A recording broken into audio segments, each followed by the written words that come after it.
नाम की महिमा हो। हम जैसा अध्ययन करते आए हैं दूसरा पतरस उसके तीसरे अध्याय में से हमने पिछले सप्ताह अध्ययन किया। आज भी हम तीसरे अध्याय दूसरा पतरस उसका तीसरा अध्याय उसके 11 से आगे हम कुछ बातों को सीखेंगे। लेकिन शुरू करने से पहले हम कोई भी एक भाई 10वां पद दूसरा पतरस उसका 3 और उसका 10 कोई भी भाई पढ़ दें।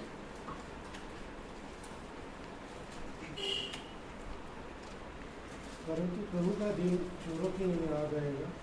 उस दिन आकाश बड़ी हड़बड़ाहट के शब्द से जाता रहेगा और तब बहुत ही तृप्त होकर पिघल जाएंगे और पृथ्वी और उस पर के काम जल जाएंगे।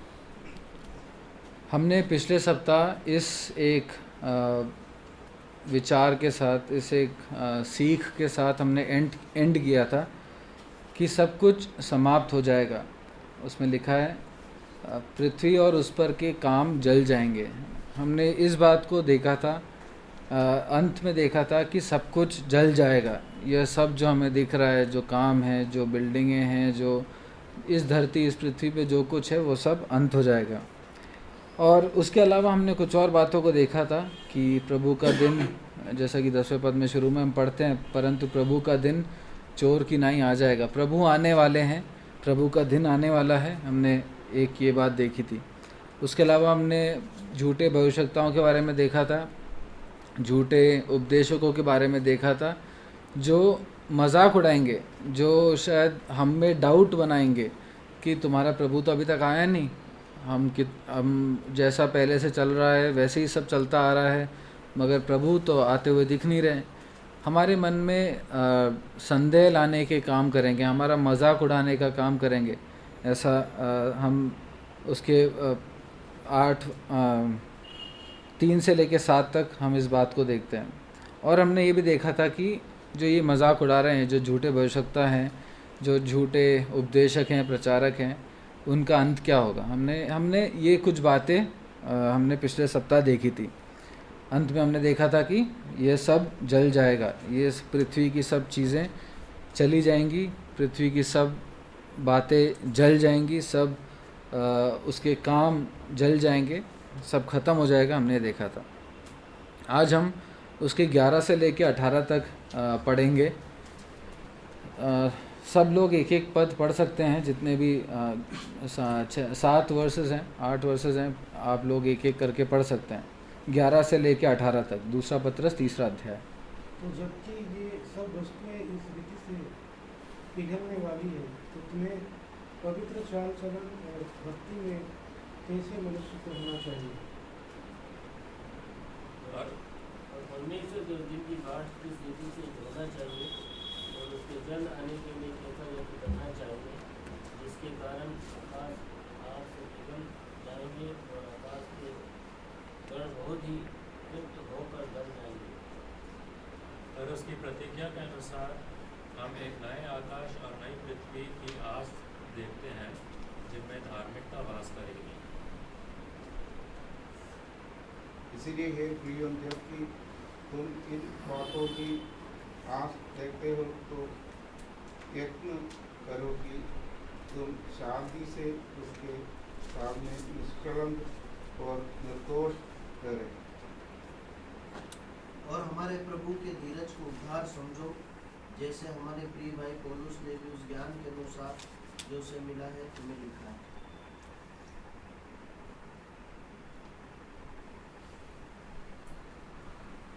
वैसे ही उसने अपनी सब पत्रियों में भी इन बातों की चर्चा की है, जिनमें की बातें ऐसी हैं जिसका समझना कठिन है, और अनपढ़ चंचल लोग उनके अर्थों को भी पवित्र शास्त्र की मोटी बातों की नाई खींच तानकर अपने ही नाश का कारण बनाते हैं। इसलिए हे प्रियो, तुम लोग पहले ही से इन बातों को जानकर चौकस रहो, ताकि अधर्मियों के भ्रम में फंसकर अपनी स्थिरता को हाथ से कहीं खो न दो। तब हमारे प्रभु और उद्धारकर्ता यीशु मसीह के अनुग्रह और पहचान में बढ़ते जाओ। उसी की महिमा अब भी हो और युगानुयुग होती रहे। आमीन। आमीन। परमेश्वर के नाम की महिमा हो। परमेश्वर के वचन के पढ़े जाने पर प्रभु की आशीष हो। हमने देखा था, शुरुआत में ही देखा था कि पिछली बार हमने देखा था अंत में कि सब जल जाएगा और सब ख़त्म हो जाएगा। और उसके बाद 11वें पद में पतरस शुरू करता है तो जबकि या फिर क्योंकि, इंग्लिश में है since everything will be destroyed. अब क्योंकि सब वस्तुएं ख़त्म होने वाली हैं, है ना, उसका मतलब है कि अभी तक जो बातें हुई हैं, जो बातें पतरस लिख रहा है कि प्रभु का दिन आने वाला है, सब जल जाएगा और झूठे भविष्यवक्ता आएंगे, उससे पहले भी जो जो बातें पतरस लिख रहा है वो सब सच है ना। वो कहानी नहीं है, वो एक विचार नहीं है कि ऐसा हो सकता है, वो एक मिथ्या नहीं है, वो बस एक इमेजिनेशन, एक कल्पना नहीं है, ऐसा होने वाला है ना। ये सब सच है, ये फैक्ट है। तो पतरस कहता है कि क्योंकि अब ये सब होने वाला है, इसलिए आगे पतरस एक सवाल पूछता है। हिंदी में वो सवाल डायरेक्ट एक सवाल की तरह नहीं है, मगर इंग्लिश और उर्दू में अगर हम पढ़े तो वो डायरेक्टली एक सवाल पूछा जाता है। इंग्लिश में ऐसा लिखा है, कोई भाई इसको इंग्लिश में पढ़ सकते हैं? किसी के पास इंग्लिश बाइबल है तो?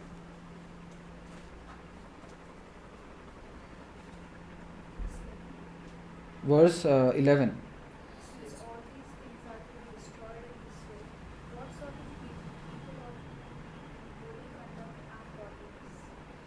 What sort of people ought you to be, है ना। पतरस पूछ रहा है कि तुम्हें किस तरह के इंसान होना है। हिंदी में हम देखेंगे तो वो सेंटेंस में आंसर भी है, क्वेश्चन भी है। उसमें हिंदी में वो कहता है कि पवित्र चाल चलन और भक्ति में कैसा मनुष्य होना है। तो इंग्लिश और उर्दू में ऐसा लिखा है, मैं पढ़ देता हूँ एक बार।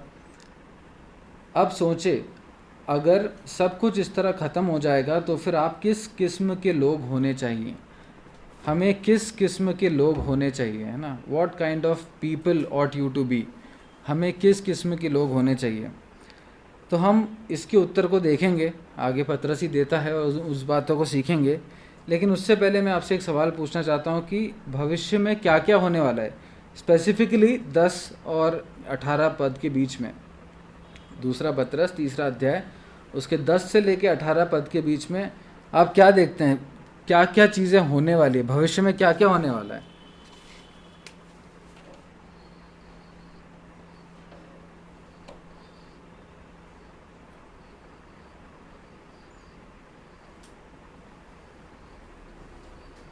आप लोगों को कुछ आंसर मिल रहा है क्या?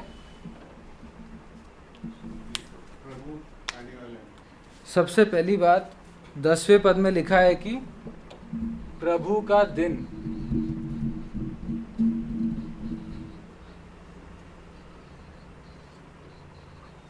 प्रभु का दिन आने वाला है ना। 10वें पद को हम पढ़ लेंगे, उसमें लिखा है परंतु प्रभु का दिन चोर की नाई आ जाएगा।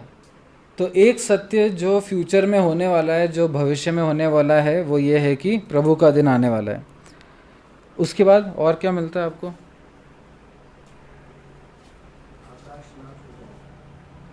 सिर्फ आकाश नाश होगा? नहीं, सब नाश हो जाएगा, है ना। उसमें लिखा है सब कुछ जल जाएगा या गल जाएगा।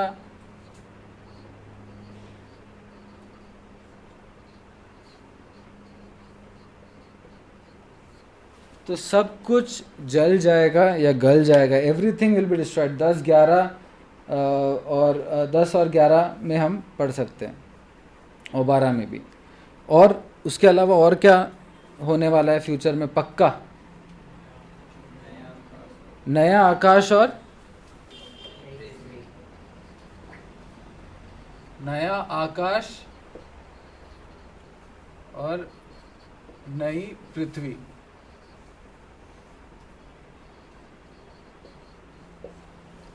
ठीक है, भविष्य में 3 चीज़ें होने वाली है, 3 बातें होने वाली है, पतरस ने बताया है। 10 और 18 पद के आधार पे हम बोल रहे हैं कि प्रभु का दिन या फिर प्रभु आने वाले हैं, सब कुछ नाश होने वाला है, सब कुछ जल जाएगा, सब कुछ गल जाएगा। पिघल जाएगा ना। और तीसरी बात, ये सब जब सब कुछ गल जाएगा तो फिर एक नया आकाश और एक नई पृथ्वी भी आने वाली है। अब पतरस कहता है कि क्योंकि ये सब होने वाला है तो तुम्हें किस किस्म का जीवन बिताना है, what kind of people ought you to be ना। सवाल है पतरस जो हमसे पूछ रहा है कि आप किस किस्म के लोग होने चाहिए। अब इसमें अब मैं ये मिटा रहा हूँ।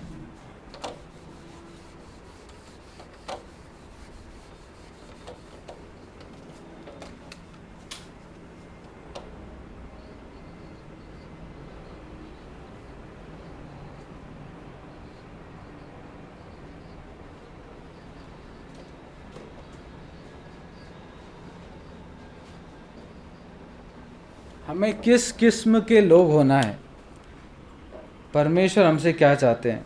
ठीक है, उसका 11वां पद पढ़ लें भाई, कोई भी भाई। जबकि ये सब वस्तुएं इस रीति से पिघलने वाली हैं, तो तुम्हें पवित्र चाल चलन और भक्ति में कैसे मनुष्य होना चाहिए।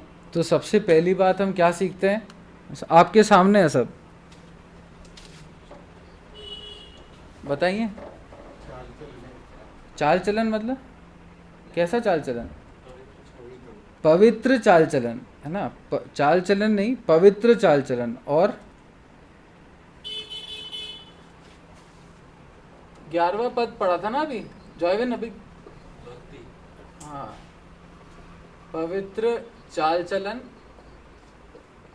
और भक्ति का जीवन।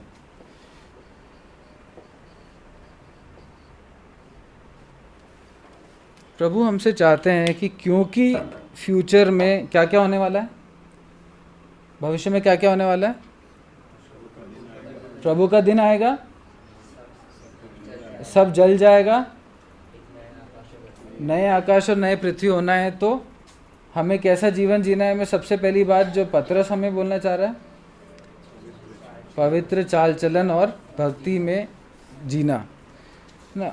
अच्छा ये बताइए, हमने ये पहले देखा था, जीवन और भक्ति के लिए सब चीज़ें कहाँ कैसे मिलती है?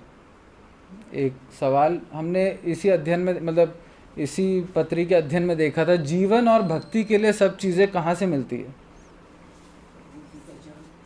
हाँ हाँ, परमेश्वर की पहचान में बढ़ने से। पहला अध्याय उसका 3रा पद, उसमें ऐसा लिखा है, क्योंकि उसकी ईश्वरीय सामर्थ्य ने सब कुछ जो जीवन और भक्ति से संबंध रखता है हमें उसी की पहचान के द्वारा दिया है।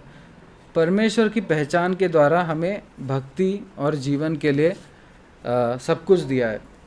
तो अगर हमें पवित्र चाल चलन रखना है, भक्ति का जीवन जीना है, तो हमें परमेश्वर की पहचान में बढ़ना होगा। अब उसके बाद हम जब ये वाला अध्ययन हुआ था, उसके बाद हमने भक्ति, अंधभक्त के बारे में भी बात की थी। उस समय क्या होता है भक्ति, या किसी का भक्त होना क्या होता है, उसका मतलब बहुत सरल शब्द में आप बता सकते हैं। भक्ति का मतलब क्या है, भक्त होने का मतलब क्या है? अभी आपने सुना होगा अंधभक्त करके, बहुत यूजुअली, बहुत फ्रीक्वेंटली ये एक टर्म यूज़ होता है। अंधभक्त का मतलब क्या है? हर बात पे विश्वास करना। जो उस व्यक्ति का लीडर है, जिसका भी वो भक्त है, उसकी हर बात पे विश्वास करना। ये ना सोचना, लॉजिक नहीं डालना या अपनी समझ पे कुछ सहारा नहीं लेना, मगर मान लेना कि ये व्यक्ति ये बोल रहे हैं तो ये सही है ना। इसको कहते हैं अंधभक्त। एक सोच समझ रखने वाली सोसाइटी में एक अंधभक्त पे कई सवाल उठाए जा सकते हैं कि तुम्हें कैसे पता कि वो व्यक्ति सही है, तुम्हें कैसे पता कि ये निर्णय सही है, तुम उसके पीछे क्यों चल रहे हो, तुम सोचो तो सही। ऐसे सवाल उठाए जा सकते हैं। लेकिन हम यहाँ पे जिस भक्ति के बारे में पढ़ रहे हैं, वो किसी व्यक्ति के ऊपर भक्ति है क्या? किसी प्रेरित के ऊपर भक्ति है क्या? क्या है? गॉडलीनेस, इंग्लिश में लिखा है गॉडलीनेस। भक्ति किसी व्यक्ति या पतरस या पौलुस की बातों पर नहीं, हमें अंधभक्त होना है। किसके? परमेश्वर के भक्त, परमेश्वर के प्रति। जैसे एक अंधभक्त कुछ सवाल नहीं पूछता कि अगर परमेश्वर ने या फिर उसके जो भी लीडर है, उसके राजा ने बोला कि तुम्हें ये करना है, तो वो सवाल नहीं पूछता कि मुझे ये क्यों करना है, वो करता है। परमेश्वर चाहते हैं कि हम भक्ति का जीवन जब जीना है, जब परमेश्वर बोलते हैं तो हम इस रीति से अंधाधुन परमेश्वर पे विश्वास रखने वाले हों, है ना। हम उसमें अपनी आजकल के समय में क्या हो रहा है कि लोग बहुत सोच रहे हैं, है ना, लॉजिक, इसमें क्या लॉजिक है, इसमें क्या मतलब है, ऐसा क्यों हुआ, ऐसा क्यों कर रहे हैं। लोग बहुत सोच के ऐसे कंक्लूजन्स पे, ऐसे निष्कर्ष पे पहुंच गए जो कि एकदम गलत है ना। लोगों ने बोला कि एक धमाके से ये दुनिया बन गई, लोग मान रहे हैं। वो भी किसने बोला? बहुत सोचने वाले लोगों ने बोला। लोग बोलते हैं कि हम बॉडी ट्रांसप्लांट कर देंगे और उससे, या फिर थॉट्स को हम सॉफ्टवेयर में डाल देंगे जिससे कि हम अनंतता के लिए जी सकते हैं। कैसे? सोच के, है ना, शायद हो भी जाए, लेकिन क्या वो अनंत जीवन है क्या वो सच में? कोई और ही है ना, सॉफ्टवेयर है वो। और हमने देखा था ये सॉफ्टवेयर वगैरह सब जल जाएंगे, है ना। सोच के इस दुनिया ने, साइंस की बहुत हम, जब आप लोगों का बचपन था और आज के ज़माने में, हम सबसे बेसिक एग्जांपल हमारा फ़ोन, सब कुछ है इस फ़ोन में, पूरी दुनिया इस फ़ोन के अंदर है। ये सब टेक्नोलॉजी, ये सब साइंस, ये सब सोच का एक नतीजा है। लेकिन इसी सोच के कारण, इसी टेक्नोलॉजी के कारण बहुत गलत चीज़ें भी हमारे जीवन में हो रही हैं, बहुत प्रलोभन भी हमारे जीवन में आ रहा है। ये सब छोड़कर मैं बस कहना चाह रहा हूँ कि अपने सोच पे सहारा रखना हमें भक्त नहीं बनाएगा। और अगर हम भक्त नहीं हैं तो हम परमेश्वर के ऑपोजिट, परमेश्वर जैसा हमसे चाहता है उसके विरोध में काम कर रहे हैं। तो परमेश्वर, क्योंकि सब कुछ अंत होने वाला है, तो परमेश्वर चाहते हैं कि हम पवित्र चाल चलन रखें और भक्ति का जीवन जिएं। और अगर हम भक्ति का जीवन नहीं जिएंगे ना, अगर हम परमेश्वर पे भरोसा नहीं रखेंगे, तो भी होगा तो वही जो परमेश्वर चाहते हैं, है ना। अगर हम अंधभक्त नहीं हुए, अगर हम अपने सोच के सहारे कुछ और करने लगे, तो होगा तो वही जो परमेश्वर चाहते हैं। तो इसलिए कितना बेहतर है कि हम परमेश्वर पे ही भरोसा रखें ना, परमेश्वर के, अपनी इच्छाओं को परमेश्वर के हाथ में दें। परमेश्वर जो चाहते हैं वो होना हम भी चाहें ना, प्रभु हमारी सहायता करे। उसके बाद पतरस कहता है पवित्र चाल चलन और भक्ति का जीवन जियो। उसके साथ साथ ही इस पद को भी हम जोड़ के पढ़ेंगे, 14वां पद, उसमें लिखा है, इसलिए हे प्रियो, जबकि तुम इन बातों की आस देखते हो तो यत्न करो कि तुम शांति से उसके सामने निष्कलंक और निर्दोष ठहरो।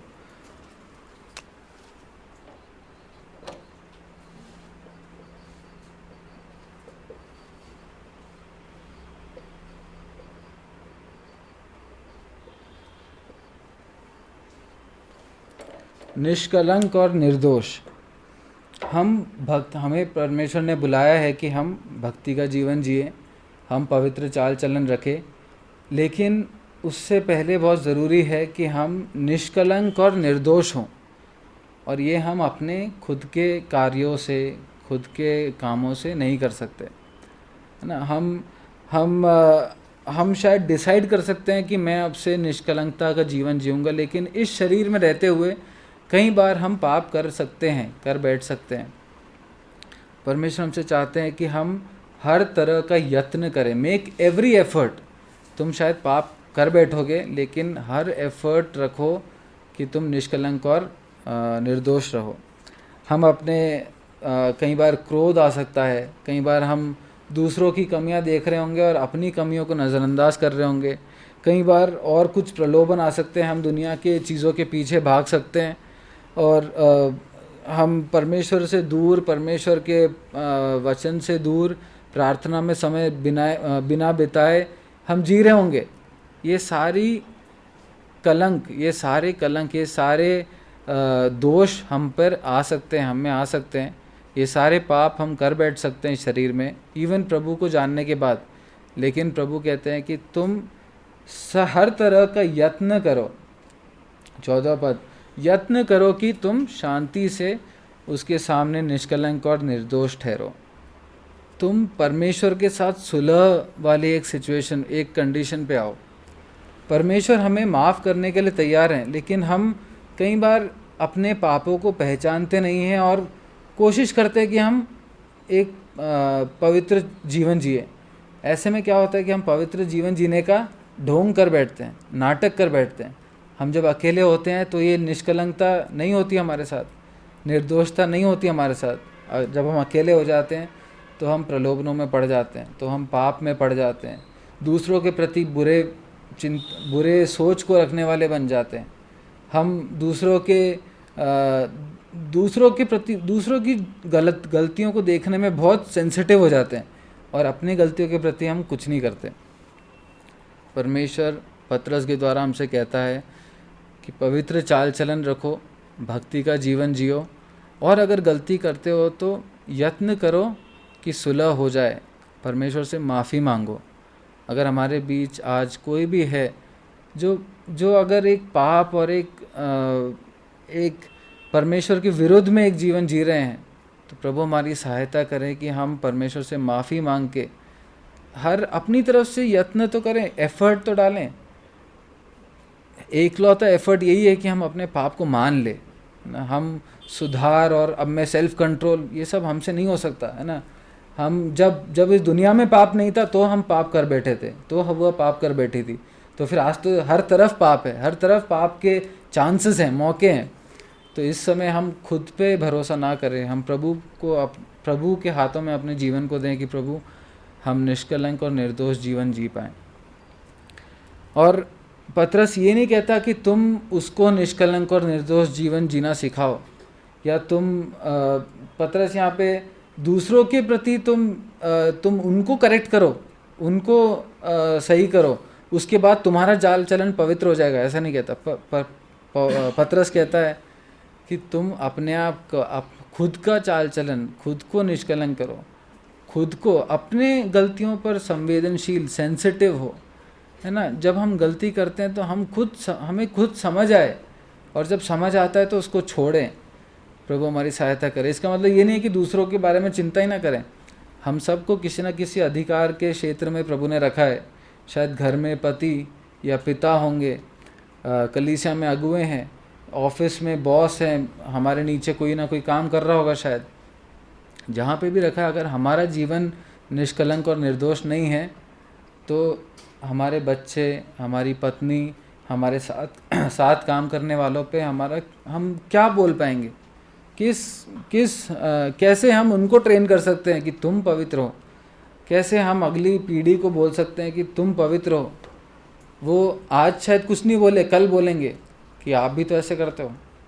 प्रभु हमारी सहायता करें। हम अगर सुसमाचार सुनाते हैं और हमारा खुद का जीवन पवित्र नहीं है, निष्कलंक निर्दोष नहीं है, तो सुसमाचार का क्या मतलब रहेगा उस व्यक्ति के लिए जो सुन रहा है ना, जो हमें जानता है, जो हमारे पापों को जानता है।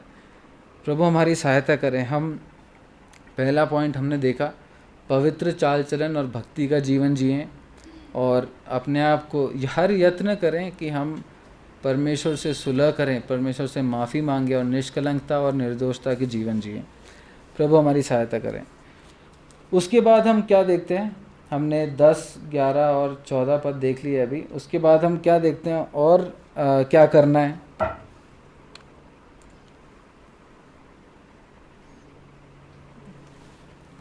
ठीक है, मैं बताता हूँ। 12वां पद पढ़ लें।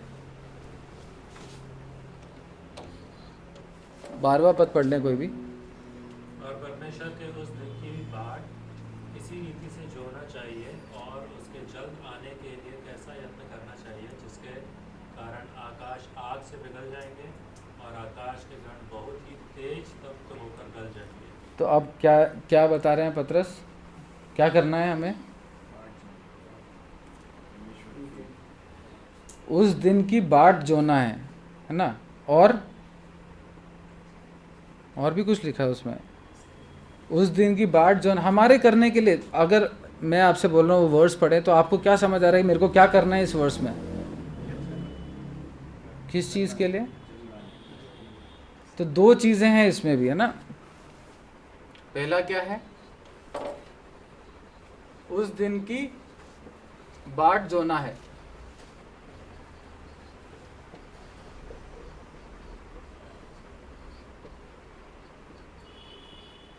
और दूसरा क्या है, आप लोग बता सकते हैं? कि मैं किसी और पोर्शन से शेयर कर रहा हूँ क्या, और आप कुछ और पढ़ रहे हैं क्या? कोई आंसर ही नहीं आ रहा है, बताइए जोर से। उसके जल्द आने के लिए यत्न करना है।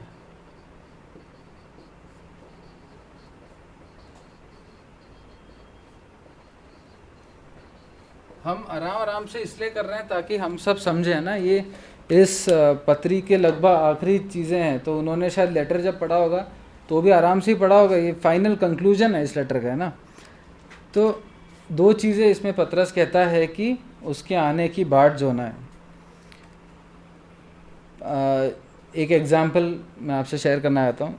जब मेरे पिताजी कहीं बाहर जाते थे, जैसे गल्फ़ वगैरह में जाते थे, तो कुछ समय के लिए जाते थे और हमें एक्साइटमेंट रहता था कि ये पिताजी आएंगे तो चॉकलेट्स और कुछ खिलौना लेकर आएंगे। एक बार मैंने बोल के भेजा था कि एक रिमोट कंट्रोल कार चाहिए, तो ये सब एक्साइटमेंट है कि पिताजी आएंगे और मेरे लिए टॉयज़ और चॉकलेट्स लेकर आएंगे, खिलौने और मिठाइयाँ लेकर आएंगे।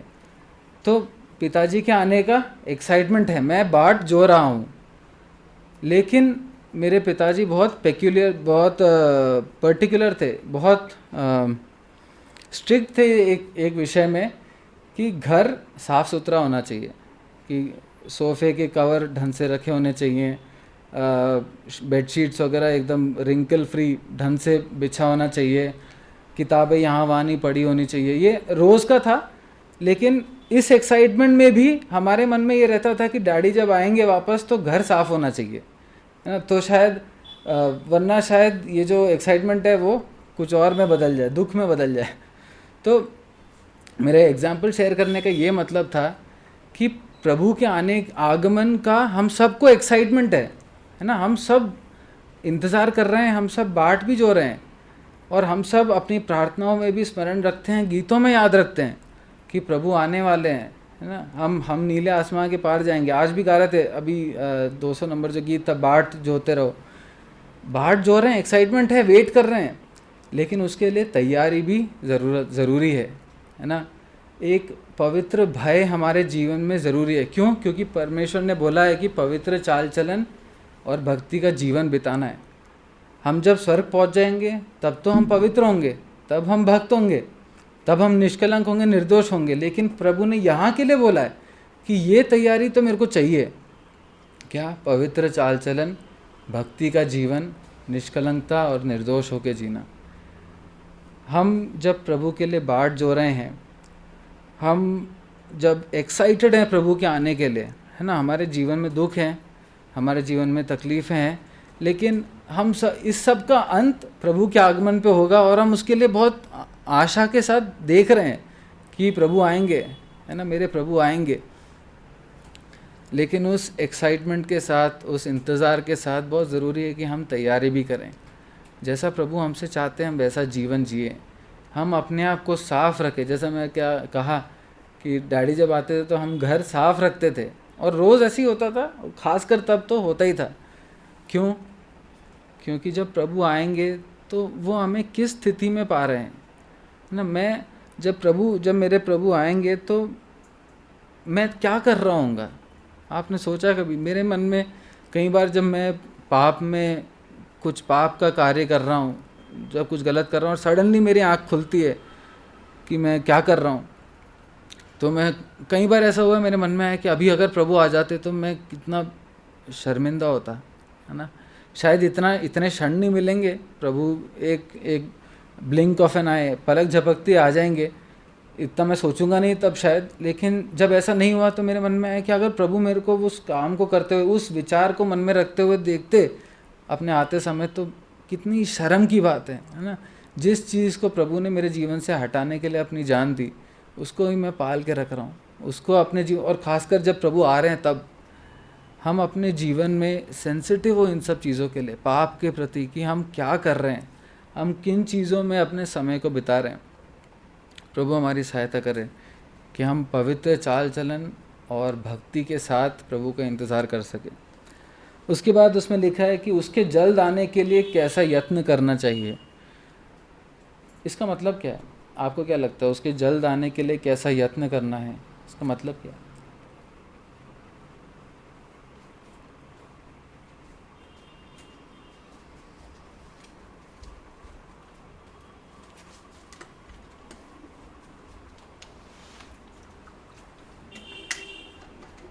आप लोग बता सकते हैं?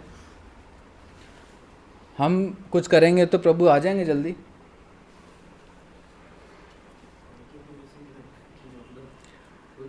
ये तो पतरस ने 1st सेंचुरी में लिखा था।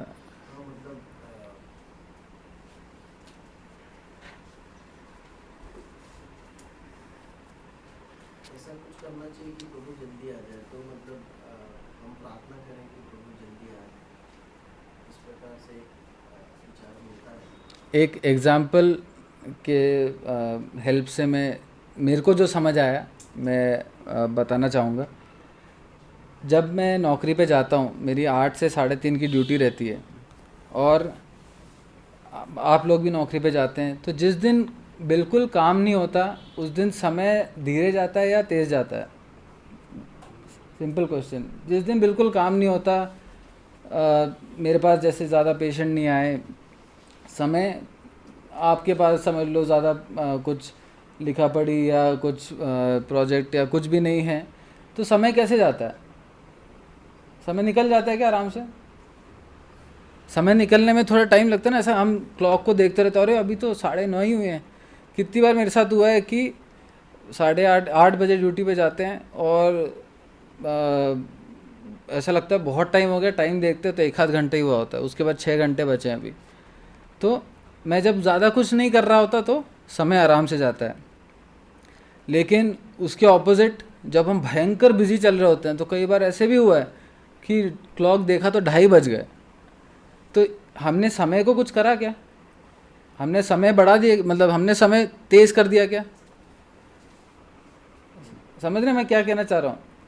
हम अगर खाली बैठे रहेंगे, हम अगर आइडल बैठे रहेंगे, बिना कुछ काम करे बस इंतज़ार करते रहेंगे, तो समय बहुत धीरे धीरे धीरे धीरे जाएगा, है ना। अगर हम बिना प्रभु के कार्य आए, बिना प्रभु के कार्य को करे, बिना बस घर पे बैठे बस इंतज़ार कर रहे हैं कि बस प्रभु आ जाए, तो समय नहीं जाएगा। मेरे हिसाब से इसका मतलब ये है कि प्रभु चाहते, उसमें लिखा है यत्न करना चाहिए। कैसा यत्न करना चाहिए, है ना।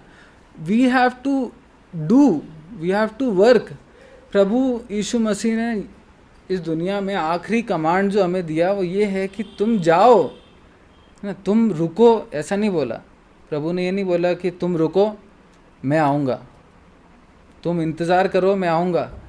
प्रभु ने बोला कि तुम जाओ और तुम अन्य देशों में जाके उनको भक्त बनाओ, पवित्र आत्मा के नाम में बपतिस्मा दो, चेले बनाओ, है ना। प्रभु ने एक आराम की ज़िंदगी नहीं रखी हमारे लिए, क्योंकि आराम करते रहेंगे तो समय बहुत स्लोली जाएगा और उसका आना बहुत दूर लगेगा। और जब ऐसा होता है तो ऐसे में संदेह हमारे मन में आता है कि प्रभु आएंगे क्या, या फिर जब संदेह आते हैं तब हमारे मन में आ सकता है कि अब तो छोड़ो, ऐसा तो कुछ होते हुए लग नहीं रहा है। पाप के मौके आते हैं, पाप में गिर जाते हैं। जब पाप में गिर जाएंगे तो फिर पहला पॉइंट, पवित्र चाल चलन, निष्कलंकता, भक्ति, ये सब ज़ीरो हो जाएगा। प्रभु चाहते हैं कि हम बाट तो जोएं, लेकिन तैयारी के साथ जोएं। क्या तैयारी? अभी हमने बात की थी, क्या तैयारी? पवित्र चाल चलन, भक्ति, जो फर्स्ट पॉइंट है, निष्कलंकता, निर्दोष, इस तैयारी के साथ तो बाट जोएं। दूसरी बात, हम खाली ना बैठें, कोई और कर लेगा, मैं आराम कर लेता हूँ, आज थकान है मैं आराम कर लेता हूँ। अपने आत्मिक जीवन में अगर हम बढ़े नहीं, अगर हम उसी स्थिति में रहें, इंतज़ार में रहें, प्रभु कब आएंगे, प्रभु कब आएंगे, ऐसा नहीं होने वाला है ना। 2-3 दिन शायद आप इंतज़ार कर, आप खुद घर में बैठ के इंतज़ार करके देखो, किसी का भी इरिटेट हो जाओगे आप। अगर मेरे से किसी ने बोला है कि मैं आऊँगा और 1 दिन हो गए, 2 दिन हो गए, 3 दिन हो गए, मैं भी इरिटेट होऊंगा ना। हम अगर इंतज़ार करते रहे और उसके लिए कुछ परिश्रम नहीं किया तो हमारा भी समय ऐसे धीरे धीरे ही कटेगा और उसके बाद पाप करने के और गिरने के चांसेस बढ़ जाएंगे। प्रभु हमारी सहायता करे। हम जब प्रभु आते हैं तो हम एक ऐसी स्थिति में पाए जाएं, प्रभु हम पे दया करे, जो सच में भक्ति और पवित्र चाल चलन हो। प्रभु सब सच जानता है ना, प्रभु हमारे हृदय को जानता है। प्रभु जानते हैं कि हम क्या कर रहे थे, हम नाटक नहीं कर सकते तब। प्रभु हमारी सहायता करें। उसके बाद उसका अब तीसरी बात जो हम सीखते हैं वो है उसके 17वां पद पढ़ लें। इसलिए भाई हे प्रियो, तुम लोग पहले ही इन बातों को जानकर चौकस रहो, ताकि अधर्मियों के भ्रम में फंसकर अपनी स्थिरता को कहीं हाथ से खो न दो। तो इसमें क्या सीखा आपने? इस पद में क्या सीखा?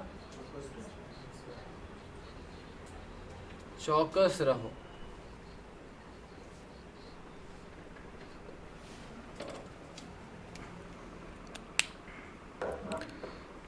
पतरस इस पद में लिखता है, इसलिए हे प्रियो, तुम लोग पहले ही से इन बातों को जानकर चौकस रहो।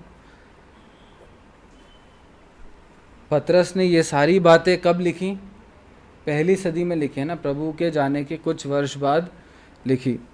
उसने झूठे भविष्यवक्ताओं के बारे में, झूठे उपदेशों के बारे में, मजाक उड़ाने वालों के बारे में, दुख के बारे में, ये सारी बातें उसने पहले सदी में लिख दी।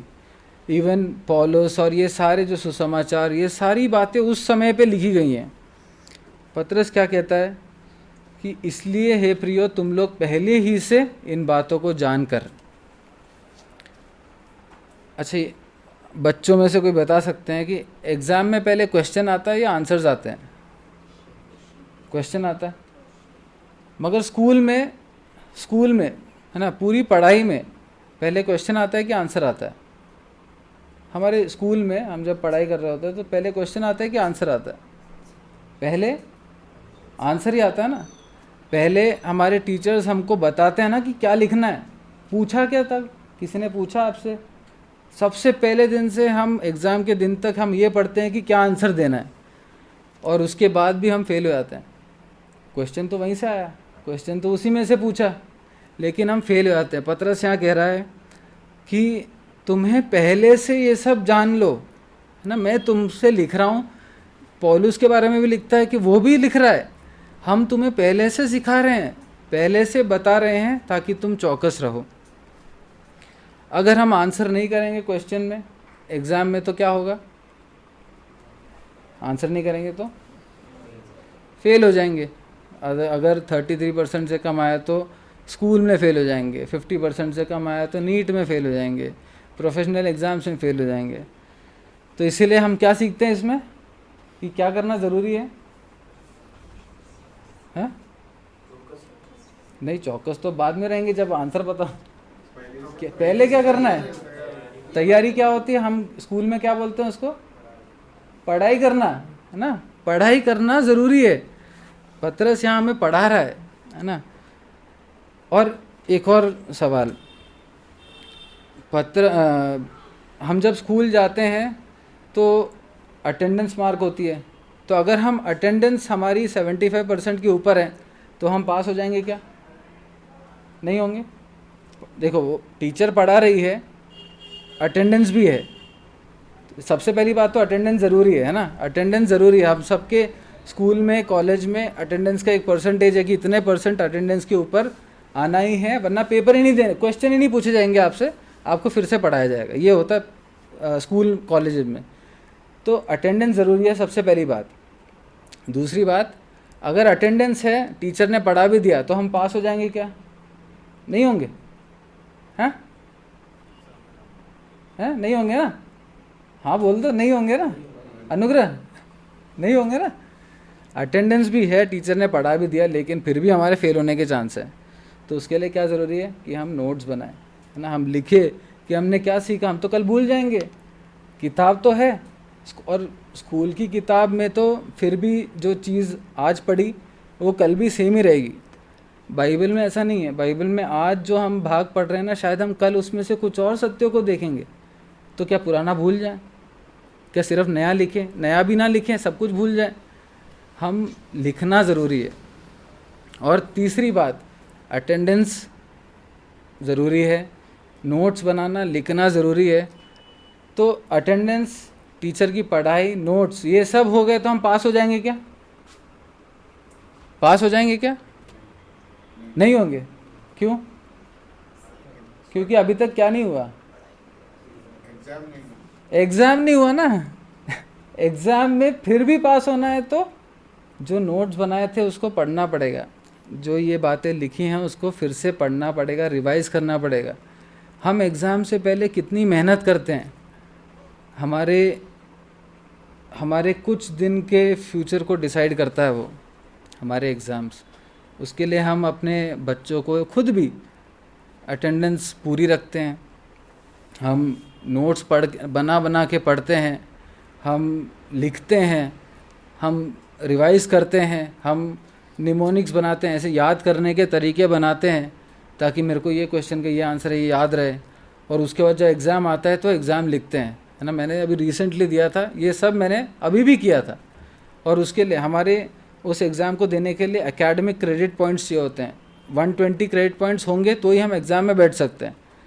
तो ये सब क्राइटेरिया हम अपने जीवन के, हम अपने पढ़ाई में, school, college, degree, post graduation, सब चीज़ में हम करते हैं। लेकिन जीवन की पढ़ाई जिस बारे में पतरस बोल रहा है कि तुम पहले से ये जान लो, वो बता रहा है पहले से आंसर्स, लेकिन जब प्रलोभन आते हैं तो हम भूल जाते हैं, हमें आंसर याद नहीं आता कि प्रभु तो हमसे पवित्र चाल चलन चाहते हैं। जब और चीज़ें, जब इस दुनिया की चीज़ें हासिल करने की एक चाह आती है, जब और सैलरी मिलने की एक चाह आती है, जब बहुत चीज़ें, उपलब्धियों को इस दुनिया की उपलब्धियों को पाने की चाह आती है, तब हम भूल जाते हैं कि ये दुनिया तो ख़त्म होने वाली है, सब जल जाएगा, है ना। जब हम दूसरों के मजाक सुनते हैं कि अरे तुम्हारे यीशु सच हैं क्या, तुम कहते हो वो आने वाले, वो आ रहे हैं क्या, तब हम भूल जाते हैं कि उनका अंत हो सकता है। और ये भी भूल जाते हैं कि अगर प्रभु अभी तक नहीं आए हैं, अगर प्रभु अभी तक धीरज धरे हुए, तो वो इसमें लिखा हुआ है। और हमारे 15 पद में, और हमारे प्रभु के धीरज को उद्धार समझो। प्रभु अगर अभी तक नहीं आए हैं तो उसका मतलब और भी लोगों का उद्धार होना है। हम आंसर्स पढ़कर भी भूल जाते हैं क्योंकि हम पढ़ाई नहीं करते, हम बस अटेंडेंस शायद होगी सबकी, नोट्स शायद होंगे सबके, लेकिन जब एग्ज़ाम आ जाता है तो हम फेल हो जाते हैं। मेरे पास भी अटेंडेंस है, मेरे पास भी नोट्स है, लेकिन एग्ज़ाम में फेल हो जाते हैं।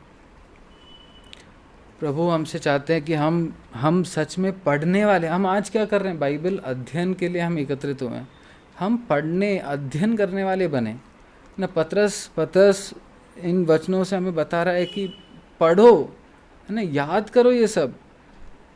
प्रभु हमारी सहायता करें।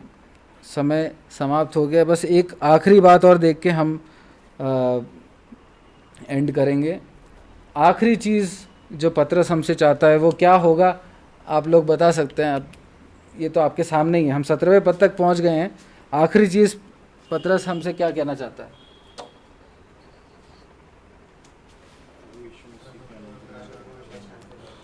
हाँ, सब लोग 18वां पद पढ़ लेते हैं। पर हमारे प्रभु और उद्धारकर्ता यीशु के अनुग्रह और पहचान में बढ़ते जाओ, उसी की महिमा अब भी हो और युगानुयुग होती रहे, आमीन। क्या चाहते हैं पतरस हमसे आखिरी?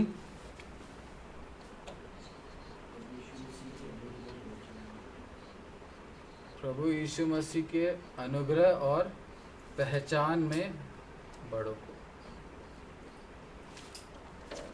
हम इस एक थीम को हमने कई बार इस पत्री में देखा कि परमेश्वर की पहचान में बढ़ो।